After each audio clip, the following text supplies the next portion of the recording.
ప్రియమైన దేవుని బిడ్డలారా, యేసుక్రీస్తు నామంలో మీ అందరికీ వందనాలు.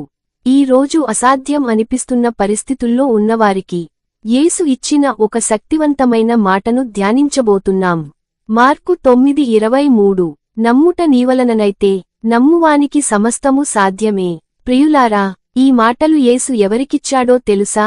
దయ్యం పట్టిన కుమారుడి తండ్రికి, ఆశ కోల్పోయిన తండ్రికి, నిరాశ మధ్యలో ఉన్న వ్యక్తికి. ఆ తండ్రి అన్నాడు, ప్రభువా, నీవు చేయగలిగితే సహాయము చేయుము.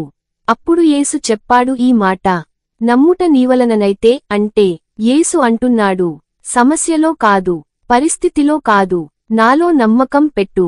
నమ్మకం అంటే సందేహం లేకపోవడం కాదు, భయం లేకపోవడం కాదు, భయంతో ఉన్న దేవునిపై ఆధారపడటం. నమ్మువానికి సమస్తము సాధ్యమే.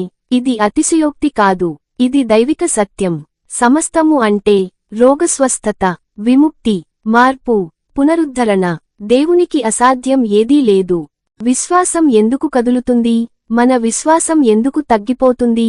ఆలస్యం, ప్రతికూల మాటలు, అనుభవాలు, విఫలాలు.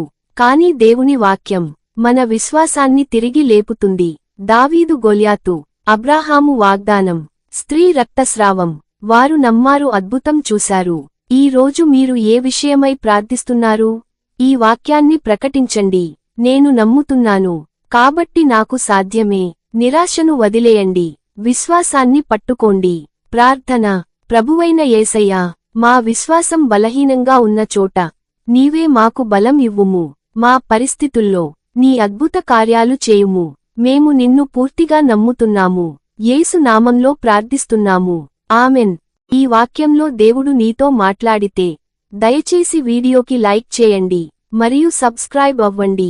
మీ కోసం ప్రార్థించాలంటే కామెంట్లో ప్రార్థన అని రాయండి. దేవుడు మిమ్మల్ని ఆశీర్వదించునుగాక.